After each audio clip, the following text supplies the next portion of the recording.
To my YouTube channel. This is Building Temples with Charity Claire, and this month is the month of March, and we celebrate women. With Women's Day being in this month, that is the 8th of March, and the theme for this year is Give to Gain. So, in relation to that theme, I'm giving the women in their 20s these tips that I wish I received when I was that age.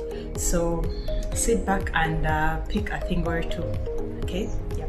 So the first thing that I'm going to actually give you free of charge is that you need to know that you are beautiful. You need to know that it's not a cliche saying that you are beautifully and wonderfully made. And this goes for all creation, for all the things that God created. But when it comes to a woman and the current society that we live in, you realize that there are quite a number of beauty trends. And you find that society sometimes expects you to anchor your beauty on those particular trends. And you realize that there are fleeting. The trends of the 80s are different from those of the 90s and those of the current society. So it's up to you to know that you are beautifully and wonderfully made. Like, that is something that you need to have ingrained in you, and you need to make sure that the women around you see the beauty that they are. Okay, for mothers that have daughters, instill this in them, that they are beautiful. Because apart from I usually tell myself that Adam was the prototype. Adam was the prototype, and I am the final product. You know, there is an iPhone 11 and then there's an iPhone 17 now. So the product that comes later on, or the product that comes after, almost like an upgrade, is always better than the latter. Anyway, in my case, yes, call me the Lulu, all I need, but for me, that is how my God talks to me, and that is how I see my certain things a certain way, because you're not able to conform to a particular beauty standard. Your waist is not small enough, your bust is not big enough, you're not maybe like tall enough, your face is not asymmetrical enough. There are quite a number of things, and you realize that it takes away from the beauty that is inherent a woman when God created us as women. So I need you to rubbish all that and go back to your creator. When did he create you? Like, he created you after Adam. Adam was the prototype, and after that he saw that there were things that were missing, and then he put all that in a woman. So you are beautiful with your emotions and everything, guys. And do not be gaslit into the emotion thing, because God created emotions anyway, and they are good. The way men stand in their masculinity. Number 2, no one is coming to save you. And I say this in all humility. Like, the societies that we live in, or the communities that we live in, have put quite a number of barriers, and along the years, we celebrate Women's Day because we made gains. We made gains in removing some of those barriers, but we see residues of these particular barriers. So, needless to say, the society that we currently live in is still not that favorable, and you need to do quite a lot, to ensure that you actually give yourself a seat at the table. What do I mean? You realize that in top management, the representation of women is still minimal, and I'll speak like for the country that I come from, in Uganda, the biggest economic activity is agriculture. And I've been to the village and I've seen how this is done, in especially my family anyway. I've seen how my grandmothers, were the ones that were responsible for tilling the land. My grandfather owned the land, but then he'd give it to them to actually till, and on his passing, they did not inherit anything. Like, literally, they were just there as workers, and year in, year out, they were responsible for tilling this ground season in, season out, to make sure that the family was fed adequately, and at the end of the day, no one came to save them. No one came to say that, there were wives, because he had two wives when he's passing. My actual grandmother, as in, had already long passed, so he married two wives that actually lived together. And for me, this came to tell me that, you know what, no one is coming to save you. You're not going to look onto anyone to actually save you. And in your 20s, you have the energy, you gain the autonomy, out of the umbrella of your parents' guidance. You gain the autonomy, and you need to equip yourself. You need to equip yourself. One thing particularly that I actually regret not grounding myself in is financial management and financial literacy. Oh my goodness, like in my 30s, I have made quite big mistakes that I don't think that have really like set me back even maybe like some years, so you realize that you need to equip yourself, and you need to know that you need information, you need allies, you need friends, you need community, you need a mindset. You need a mindset shift in your 20s. Like 20s are not for partying. I don't know, like you need to be able to find happiness outside of partying, You don't have, that is not time to waste, and then you wake up in your 30s. Girl, I'm telling you, woman to woman, no one is coming to save you. You need to garner up the strength and work with intention, day in, day out, year in, year out, and your future self will thank you for it.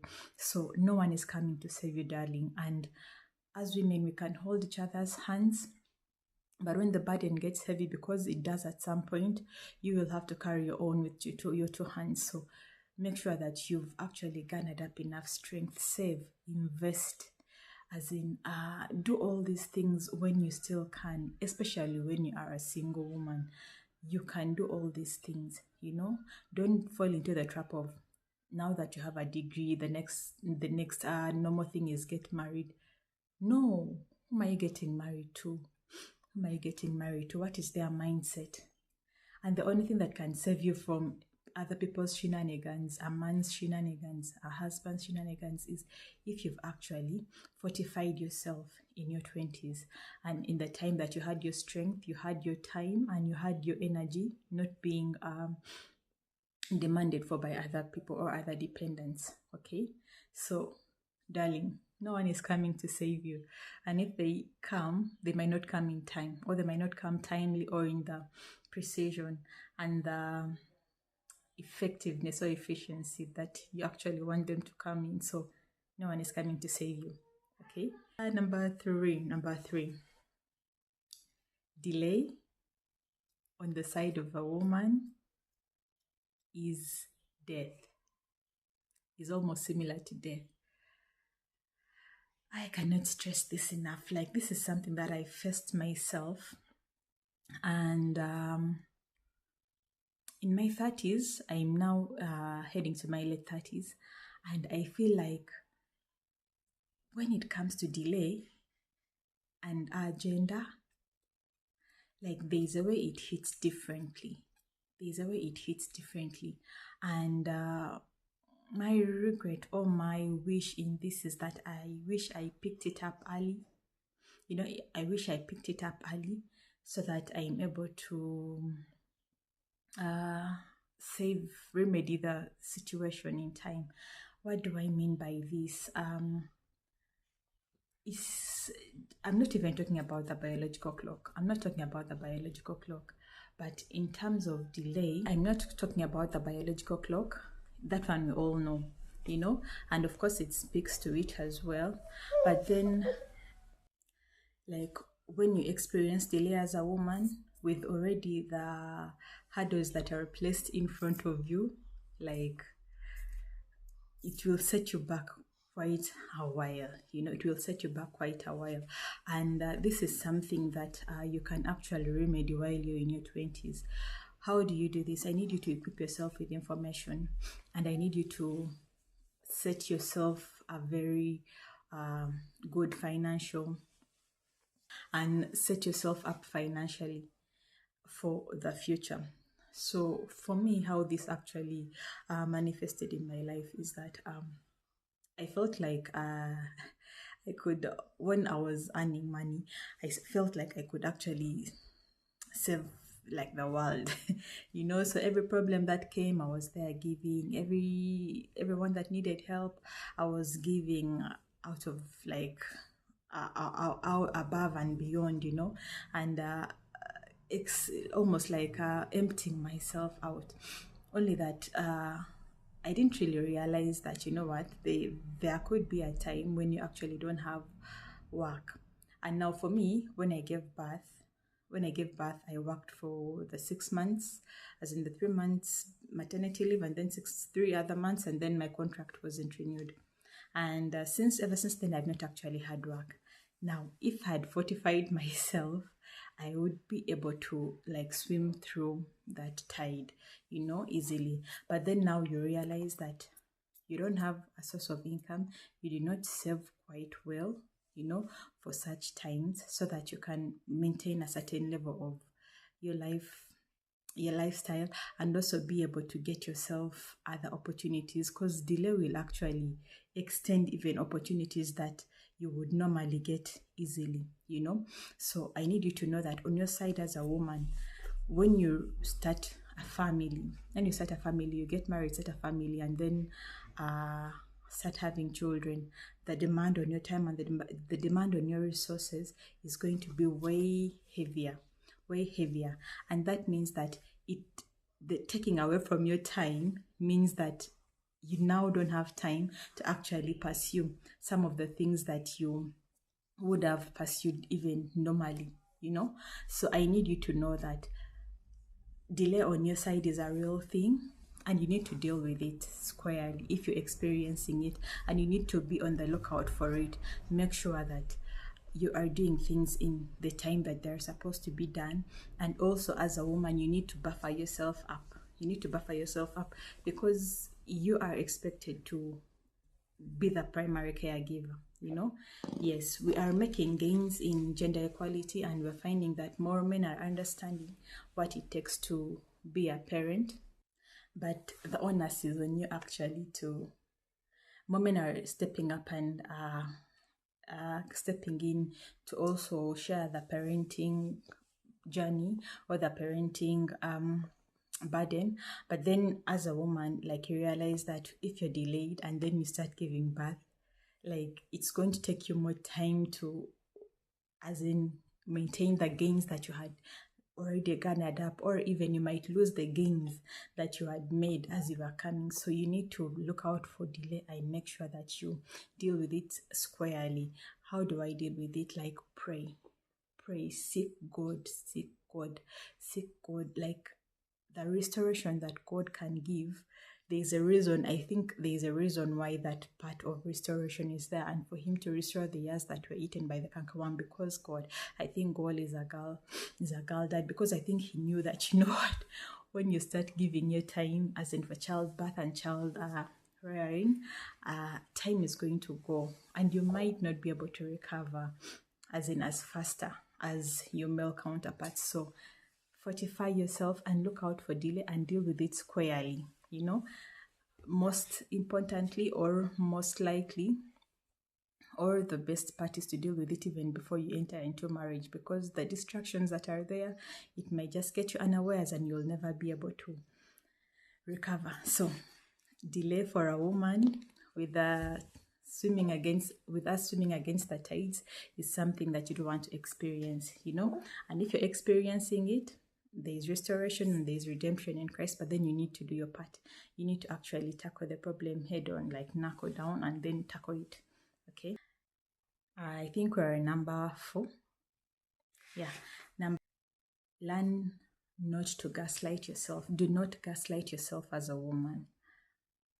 Guys, like, society has an audacious expectation of tolerance from women, and if you do not unlearn that in life, it will go on in the workplace, it will go on in your family, it will go on in the different communities that you find yourself in, because there's widespread expectation that you will take it. And I've learned this from the men.